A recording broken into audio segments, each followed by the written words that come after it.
Qui je suis? Hypnothérapeute, rebooteux, hypnotiseur. Né en 1971, j'ai une vie bien remplie d'expériences personnelles, sociales, professionnelles. J'ai traversé l'abondance et aussi les restrictions sévères. J'ai été un SDF un certain temps. Mon corps m'a porté et m'a aussi dit stop de manière violente. Et oui, à ce moment-là, je n'écoutais pas ce qui se passait à l'intérieur de moi. Et ma force, guidée peut-être, a été de toujours sortir vivant de toutes ces situations, bonnes ou mauvaises. Parfois, il m'a fallu du temps pour que ces expériences me fassent grandir. Et un jour, j'ai accepté tout ce qui pouvait m'arriver, sans jugement, ni bon, ni mauvais. Et c'est cela a radicalement changé, transformé ma vie. C'est ensuite que sont arrivés, il y a plus de 12 ans, des outils comme l'hypnose, le rebootement et bien d'autres, me permettant maintenant, avec amour et bienveillance, de vous apporter à vous aussi cette possibilité de transformation. Et alors, qui je suis ?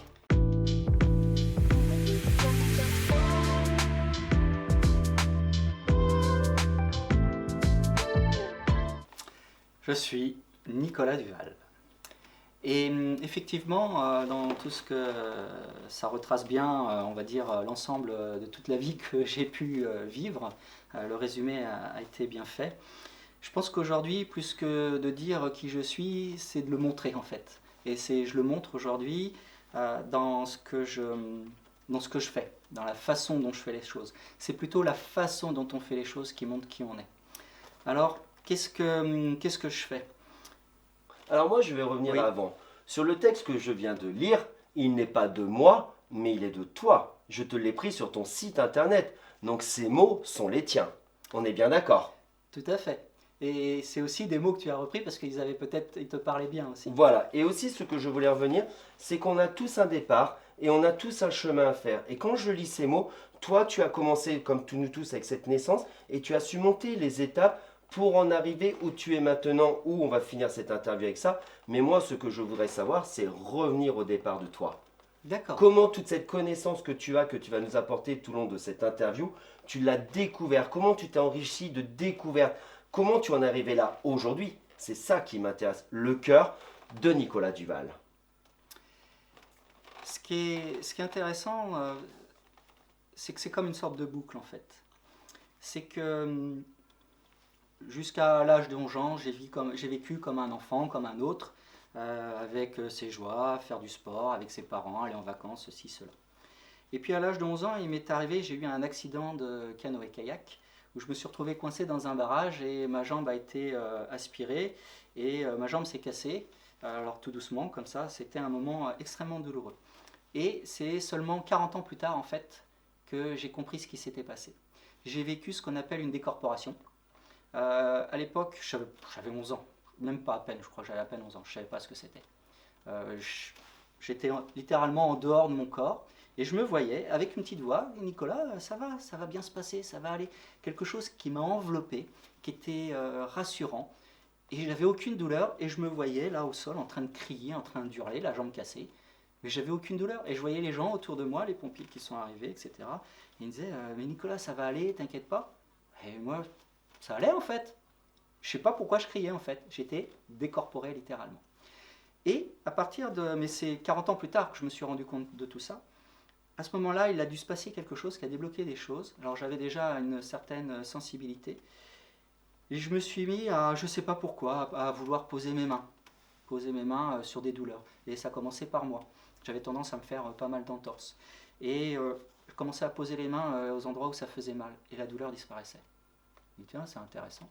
Et j'ai vécu comme ça. Alors avec, on va dire, j'étais à l'école, je me suis arrêté au niveau du bac. J'avais redoublé 3 fois. J'étais pas spécialement un bon élève parce que j'avais pas envie, parce que ça allait pas assez vite en fait. Ouais. En toute modestie, j'avais besoin que ça aille plus vite et d'ingurgiter beaucoup plus d'informations. Et aujourd'hui c'est le cas, et j'ingurgite beaucoup plus d'informations, je vais assez vite. J'ai besoin De la nourrir connaissance. de la connaissance, du savoir.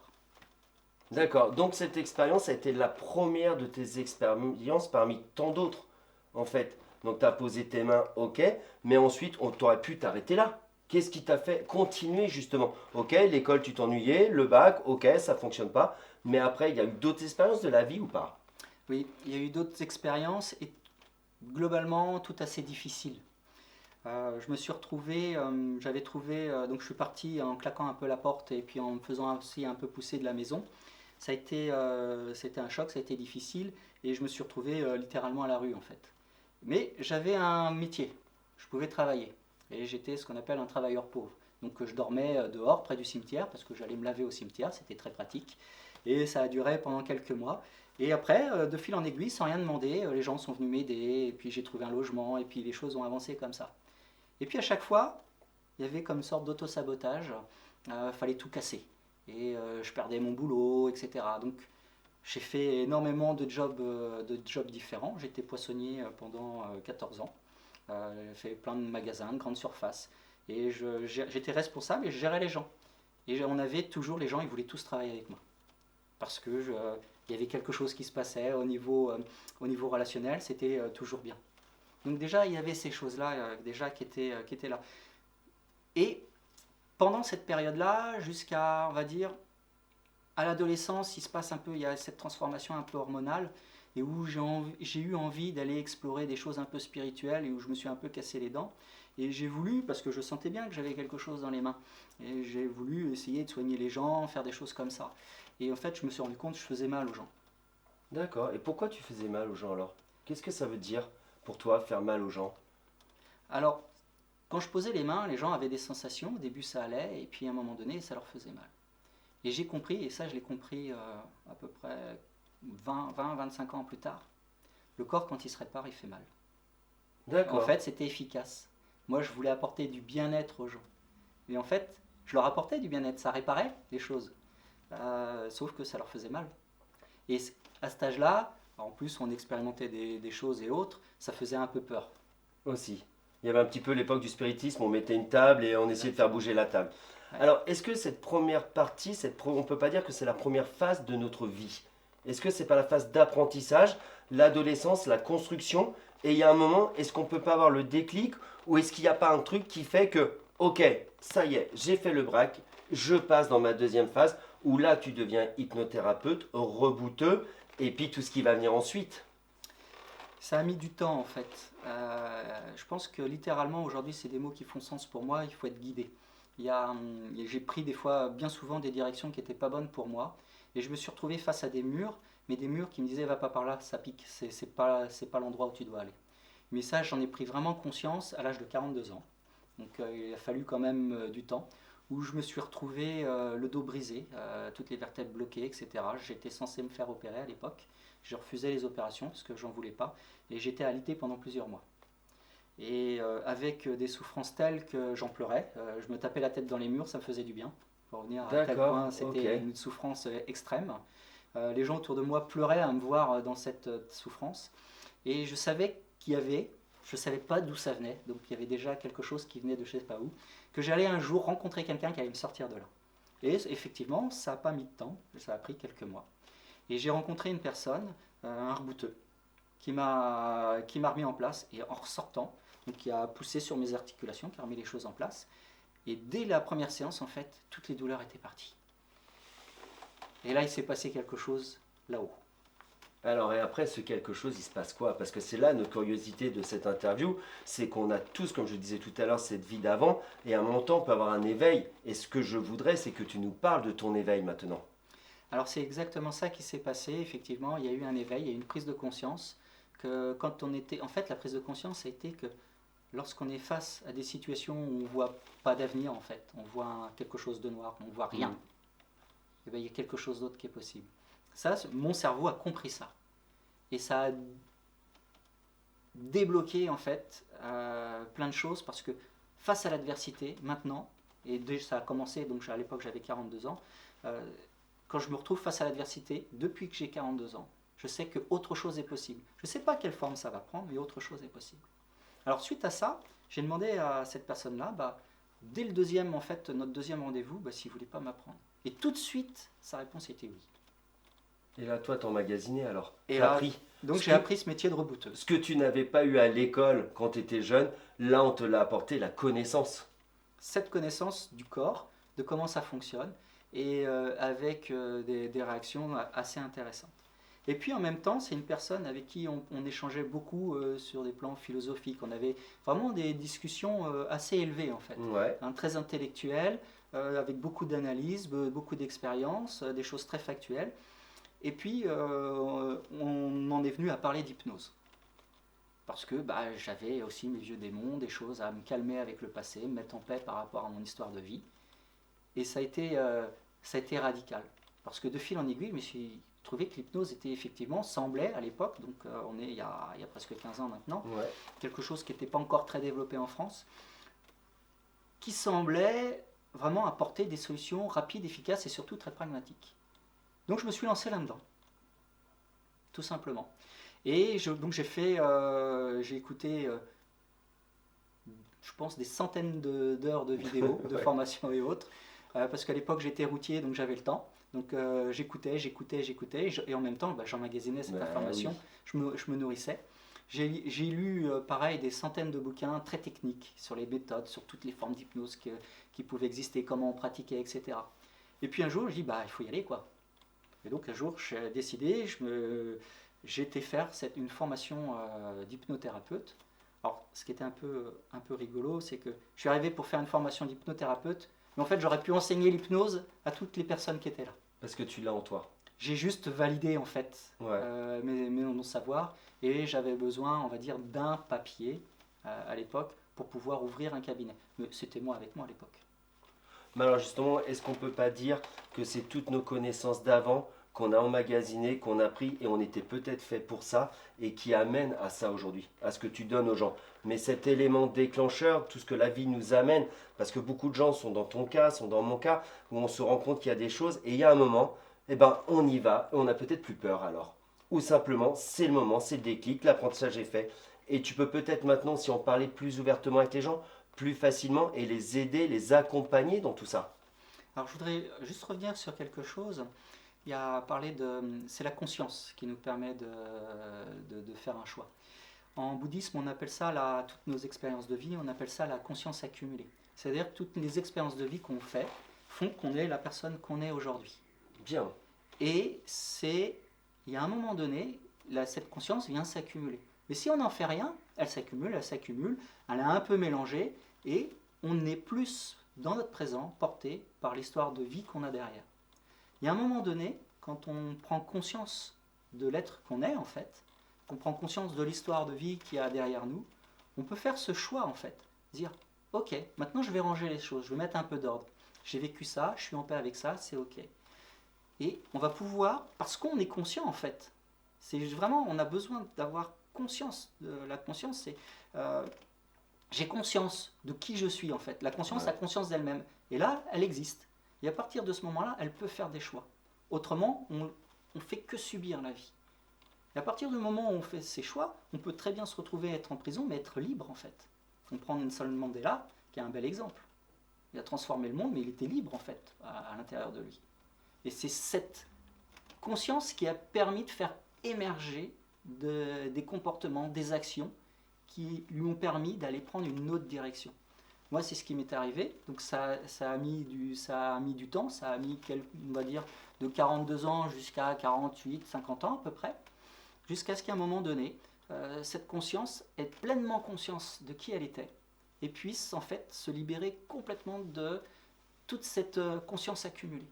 Tout ce poids, tout ce fardeau aussi, on peut Alors dire. c'est pas un poids, c'est juste de manière objective. Ce sont des expériences de vie, j'ai vécu ça.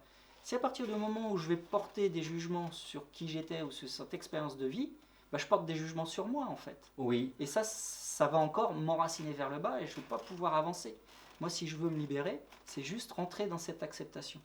Et en fait, l'acceptation, c'est la clé pour une ouverture, pour faire des choix après.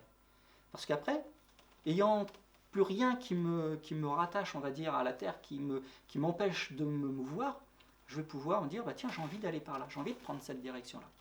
Et moi, c'est ce qui s'est passé avec l'hypnose, parce que l'hypnose a littéralement permis des connexions, et moi qui étais très terre à terre, là, j'avais pas le choix en fait. Beaucoup de collègues qui travaillent en hypnose se rendent compte avec les années d'expérience qu'à un moment donné, on touche quelque chose d'autre. Et on touche cette fameuse conscience. Après, il y a toutes nos croyances, certes, mais on voit bien que quand on travaille avec l'hypnose, parce que l'hypnose est juste un support en fait, on se connecte à quelque chose d'autre que de l'inconscient. Parce qu'on a des réactions, des résultats qui dépassent en fait notre compréhension, on va dire, terre à terre. Alors, comment tu l'appellerais ça alors? Si tu avais des mots. Aujourd'hui, c'est difficile de mettre des mots là-dessus. En ce qui me concerne, par rapport moi à ce que je ressens, on en avait pu échanger quelques mots à ce sujet-là. Moi, je reçois de l'information, c'est-à-dire que je vais être en discussion avec quelqu'un, et puis dans mon phrasé, je vais sortir des métaphores, ou je vais me mettre à parler d'un sujet, mais ça vient spontanément. J'entends pas, je vois pas, ça vient spontanément. Et en général, ça touche au cœur, vraiment. Les gens ils me regardent, ils changent, on voit, ils changent un peu de couleur, ou ils portent plus intérêt, ils se penchent en avant, etc. Et là, il y a quelque chose en fait. Et c'est pas moi qui parle, je suis juste un support. Et bien souvent, ce qui me permet de savoir ce qu'on appelle aujourd'hui un canal en fait. Je suis un canal de connaissances qui est un peu orienté pour apporter du changement. Parce qu'en fait, si on refait un petit retour en arrière, pendant longtemps, j'ai voulu aider les autres. Ouais. Et aujourd'hui, c'est encore le cas. Moi, j'ai vraiment cette vocation, depuis que j'avais 11 ans, en fait, j'ai toujours voulu faire quelque chose pour les autres. Au début, c'était pour moi. Puis une fois que j'ai fait tout ce qu'il fallait pour moi, je me suis rendu compte que j'avais vraiment envie de faire quelque chose pour les autres. Et c'est ce côté pragmatique, en fait, que j'ai retrouvé dans ces outils, donc l'hypnose, le rebootement, qui apportait des solutions efficaces. Et en fait, c'est comme si je me branchais sur un poste de radio, je tournais, je me branchais sur un canal et j'avais l'information qui permettait à la personne de changer, juste dans la conversation, comme une conversation qu'on peut avoir, là, toute simple. Les mots que je vais utiliser, la façon dont je vais tourner les phrases, qui ne sont pas celles que j'utilise au quotidien, vont toucher la personne. Mais parce que ça, je l'ai travaillé en fait avant. Alors, je vais te relancer sur le sujet. Est-ce que tu crois pas qu'on appelle ça de la neuroscience? C'est tout ce qu'on a vécu avant où notre cerveau va très rapidement chercher une situation dans le passé qui nous ramènerait à cette situation d'aujourd'hui. Toutes nos connaissances qu'on a pu prendre, hop, le cerveau me dit tiens, j'ai fait telle chose à telle époque, tonton, c'était comme ça, aujourd'hui je la refais différemment et je vais dire ça. Au lieu d'appeler ça un canal, est-ce que tu crois que c'est pas de la neuroscience? Vu que tu es très philosophique sur nos échanges, je te relance sur ce sujet. Et c'est très intéressant et c'est très bien que tu le fasses. Oui et non. Oui, parce que quand je travaille en cabinet, je travaille des fois en ce qu'on appelle la PNL, programmation neurolinguistique. On travaille purement avec, en neurologie, on ne peut pas dire autrement. Je travaille, j'utilise les sens, etc., l'histoire de vie de la personne, avec des résultats qui sont plutôt spectaculaires, assez efficaces. D'ailleurs, c'est un des outils terre à terre, je dis bien terre à terre, qui pour moi sont les plus efficaces parce qu'ils apportent des changements qui sont vraiment instantanés.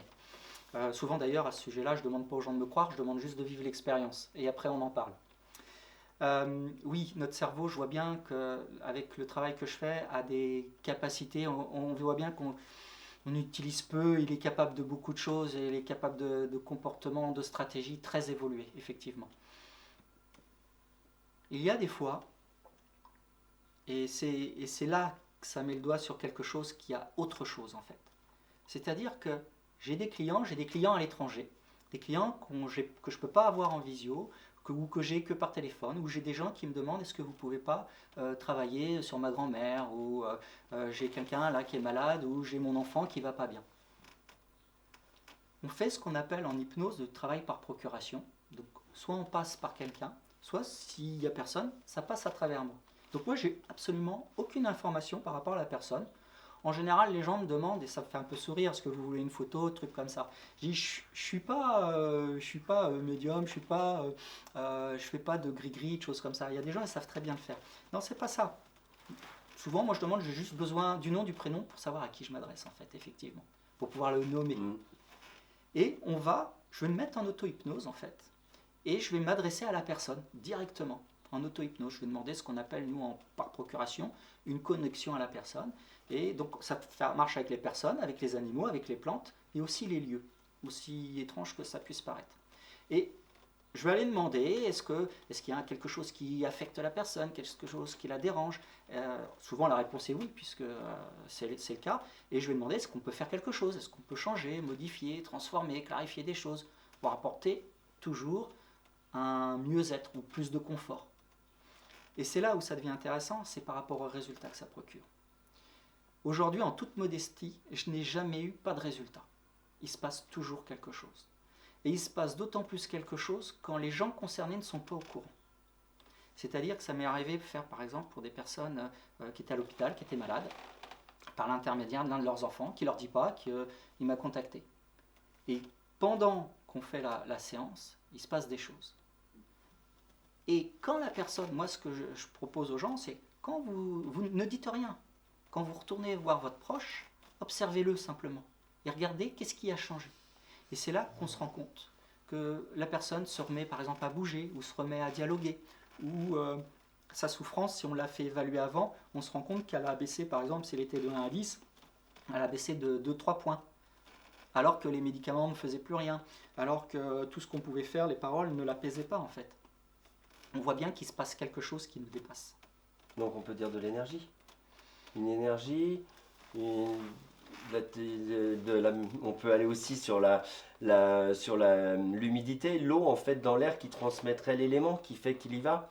Comme l'homéopathie, c'est une mémoire. Est-ce qu'on justement passerait pas par ça? Est-ce que c'est de l'énergie? Est-ce que pour toi on est une intention? Plus j'avance en fait dans ce domaine-là, plus j'ai accès à de l'information et de la connaissance. Alors c'est un peu surfait peut-être ce que je vais dire, mais c'est pourtant la réalité. Plus je me rends compte que je sais peu. Plus j'avance, plus j'apprends des choses, plus je me rends compte que je sais rien en fait. Je n'ai C'est pas, bien dit. je n'ai pas du, mais je répète, c'est juste des choses, hein, D'accord. mais en fait c'est la réalité, c'est la réalité de ce que je vis. Plus j'avance effectivement, plus je développe certaines facultés, certaines capacités à communiquer. Je développe en fait, plus je pratique ma communication, plus elle est efficace. C'est quelque part c'est ça. Peu importe de la manière dont elle se passe, qu'elle soit spirituelle, qu'elle soit physique, à distance, ça n'a pas d'importance. Ce qui m'intéresse, et moi c'est toujours ça qui m'intéressait, ce qui m'anime, c'est le résultat. Il faut qu'il se passe quelque chose, il faut qu'il y ait un changement, qu'il soit toujours positif pour ce que j'appelle moi la cible. La cible peut être un animal, une personne, une plante, même les plantes réagissent. C'est quelque chose qu'il faut voir, hein, il faut le voir pour le croire. On a entendu là tout de suite Tsubaki qui ronflait. Hein. Quand même, Ouais. il est juste à côté de nous et en fait il est apaisé, il est tranquille, il est là. Donc indirectement ta voix agit sur lui quand même parce qu'il est tranquille, il bouge pas. C'est un peu comme les chats. Moi je vois par exemple quand je fais des visios avec mes chats, j'ai mes 2 chats qui sont là. Et si je ne leur ouvre pas, ils deviennent infernales. Alors qu'ils sont dans le jardin ou à l'autre bout de la maison. Dès que je me mets à parler à quelqu'un ou que je me mets en visio avec un client, les chats, il faut qu'ils se ramènent. Alors qu'ils étaient, je ne sais pas où. Ils ont, surtout on dit des chats, hein, ils ont un sens, ils sentent... Alors peut-être, pour répondre à ta question, je ne sais pas en fait. De l'énergie peut-être, de l'humidité, parce que oui, l'information, on sait qu'aujourd'hui dans l'eau, dans une goutte d'eau, on peut mettre énormément d'informations. Peut-être. Je fais pas d'hypothèse parce que je ne sais pas. Et je préfère ne rien dire que dire des bêtises. Voilà. Et est-ce qu'il faut vraiment aller chercher l'information? Ou il ne faut pas laisser faire, comme tu dis, un canal et se laisser aller et prendre ses compétences et les dire et les donner aux gens qui veulent l'entendre? Alors ce que tu viens de dire, c'est la clé en fait. Moi, il m'a fallu 40 ans pour comprendre ça. Et 40 ans d'expérience parce que des fois, il faut passer effectivement par certaines expériences pour avoir une compréhension. Oui, j'entends que c'est pas toujours facile d'être obligé de vivre par certaines expériences pour changer. Et en tout cas, pour moi, ça a été le cas. Pardon, du coup, je me suis égaré. Répète-moi. Ben non, mais en fait, moi je vais continuer en fait, parce qu'en fait, comme tu dis, c'est un canal, c'est un échange, c'est une conversation. J'ai avec moi 2 livres que tu as écrits. Le premier, un message pour nous. Oui. Donc celui-ci, c'est Alors celui-là, hypnose régressive. oui, c'est l'hypnose régressive qui a été fait. Alors, il n'y avait pas du tout de projet de livre. J'ai une amie qui est médium et je lui ai dit, tiens, est-ce que tu as envie de tenter cette expérience? Parce que comme les médiums ont une certaine sensibilité et partent assez facilement, surtout dans l'onirique, je lui ai dit, tiens, ça pourrait être sympa de lui faire vivre une expérience assez atypique. On n'a pas été déçus. On a fait une séance et puis on en a fait une deuxième. Elle a vécu des choses tellement incroyables que il y a quelque chose, en fait, il y avait comme une sorte d'appel, je peux pas il faut que je partage ça en fait. Et la meilleure façon de partager, parce que moi j'adore l'écriture, j'adore tout ce qui est littéraire, le meilleur moyen d'en laisser une trace, ça va être de l'écrire. Donc je l'ai reformulé, parce que sinon c'était pas très agréable à lire. Ouais. Je les ai reformulés un peu, ça ressemble un peu à une pièce de théâtre, où il y a ces dialogues en fait. Et j'ai essayé de retranscrire ce qu'elle voyait, ce qu'elle vivait. Donc ça peut permettre à des gens qui souhaitent faire une hypnose régressive de comprendre avant ce qui peut se passer lors de l'hypnose alors. Complètement, d'une façon écrite. Et ça peut être même plus parlant que de regarder des vidéos où on voit des... Parce que dans une vidéo, on voit on voit pas ce qu'il y a au fond, on voit que de la forme. Et souvent, on s'arrête à la forme, alors que ce qui intéresse les gens, souvent, c'est le fond. Oui, et là, d'accord. effectivement, on va trouver du fond, on va trouver des vibrations. Et l'expérience, en fait, et c'était un peu ça l'idée du livre. J'ai quelques personnes qui ont lu le livre. Bon, ils ont lu le livre comme un roman qui se lit d'ailleurs assez rapidement. En moins d'une heure, c'est rapidement lu. Et c'est ça qui m'intéresse. C'est qu'il y a des gens, ils m'ont dit, mais c'est exactement, j'ai déjà eu ce rêve-là, en fait. Et c'est ça qui est étrange, en fait. C'est qu'il y a des gens qui ont vécu la même chose, la même expérience. Il y a des personnes qui vous témoignent, ils me disent, mais ça me parle. Et j'ai lu le livre et j'ai compris quelque chose. Comme si c'était une clé, en fait, qui venait, ou par exemple, voilà, entre des mains, il manquait une jointure. Voilà, ou poser des mots sur quelque chose qu'on a vu, qu'on a perçu, mais qu'on ne veut pas croire alors. Clarifier. Apporter de la clarté. Et le deuxième, hyper important, et on l'a dit tout à l'heure dans les nocés, ce mot, bienveillance. Qu'est-ce que veut dire ce mot bienveillance qui a été utilisé? Alors, ça serait aujourd'hui, je ne l'appellerais pas bienveillance, parce que le mot il est un peu utilisé à toutes les sauces, un tort à travers, voilà. Et pas au sens étymologique, je trouve ça un peu dommage. Alors, l'histoire de ce livre est assez intéressante. Ça faisait très très longtemps que j'avais envie d'écrire quelque chose, mais j'y arrivais pas. Ça coinçait, ça bloquait, et j'avais une idée du fond, enfin ça travaillait, et j'avais envie de montrer en fait aux gens qu'il est possible de changer le monde juste à notre échelle individuelle. Parce que par rapport à la politique, quand on discute des choses comme ça, on se rend compte, les gens, bah oui, mais ça sert à rien, de toute façon, moi en tant qu'individu, je ne peux pas changer les choses. Ça me dérangeait. Parce que l'histoire nous a montré l'inverse. L'histoire nous a montré que des individus peuvent changer la face du monde. On prend Mao, on prend Hitler, si on prend des côtés extrêmes, ils ont changé la face du monde. On prend Martin Luther King, il a changé la face du monde. Gandhi a changé la face du monde. C'est qui ces personnes-là? Ce sont juste des individus. Jésus, à la limite, il a aussi changé la face du monde. Et c'est encore très présent aujourd'hui. Une personne est capable de faire quelque chose. Et en fait, je voulais, à travers un écrit, je voulais essayer de montrer aux gens qu'il était possible, à notre échelle individuelle, de le faire. Et puis, en fait, donc ça travaillait. Et puis, à un moment donné, j'ai eu une semaine, en fait, où j'ai eu une semaine à moi. J'avais du temps.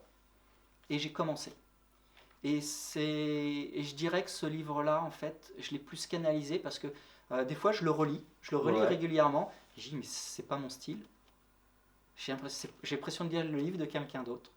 Je l'ai vraiment canalisé. Il a été écrit quasiment d'une traite. Il est très structuré. Moi qui suis plutôt un peu désordonné, il est hyper structuré.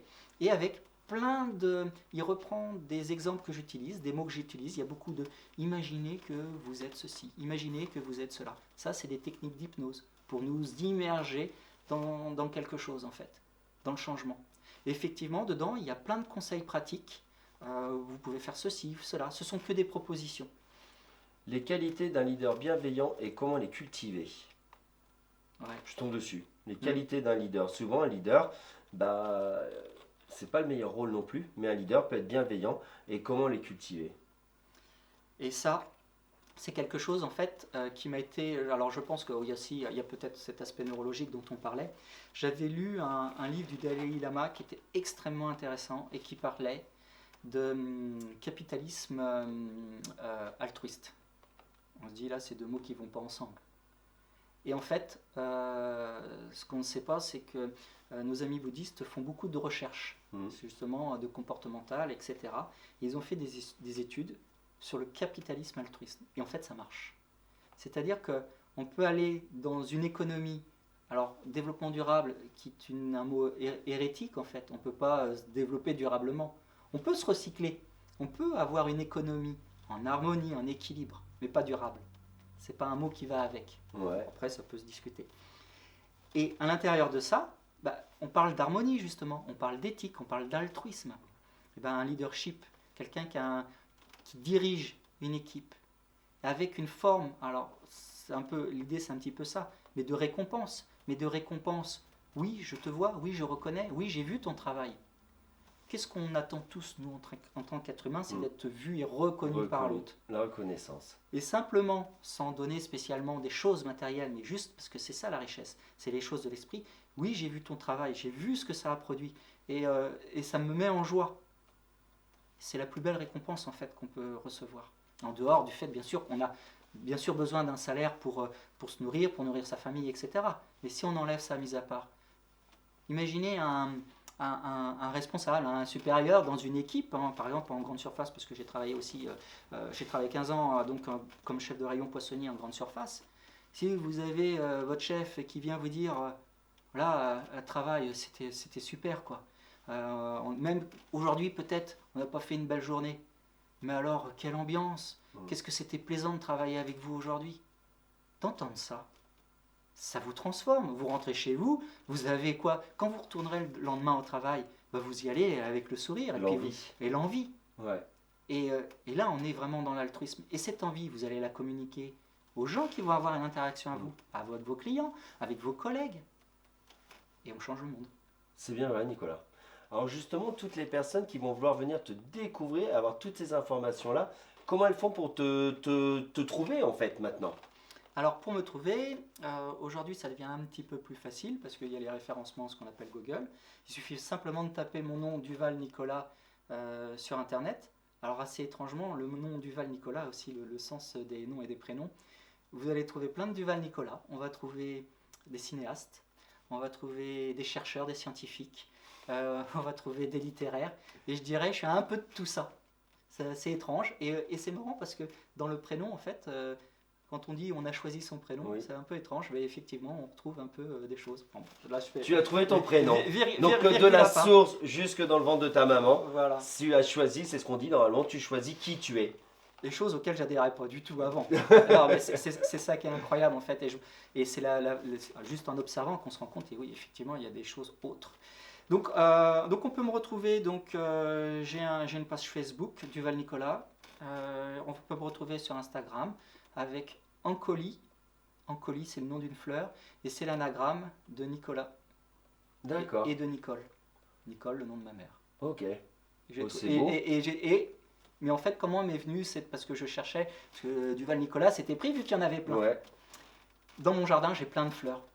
J'ai plein d'Ancoli. Et à un moment donné, j'ai fait le rapprochement. J'ai dit, on dirait les lettres de mon prénom. Et donc, on va me trouver aussi sous le nom d'Ancoli. Et donc, j'ai un site internet qui est tout simple, duvalnicolas.fr. On peut me trouver dessus. Et puis, peut-être aussi avec toi, on se retrouvera peut-être sur d'autres vidéos, donc à travers ton site et à travers les endroits où tu passes. Et puis aussi, là maintenant, j'ai pour vocation à communiquer sur des chaînes YouTube, sur des interviews, où je vais parler de sujets qui parlent aux gens. Alors, juste pour le petit mot de la fin, les sujets et ta connaissance est très intéressante. Et on pourrait parler pendant des heures et des heures de sujets. Mais mon canal me dit, Johan, il est temps d'arrêter. Il y a une prochaine fois, il y aura une autre conversation et il y aura un autre sujet pour ne pas mélanger tous les sujets non plus.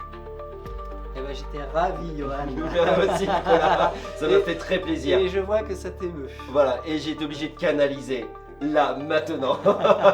Merci beaucoup, Nicolas. Merci, Johan. À bientôt.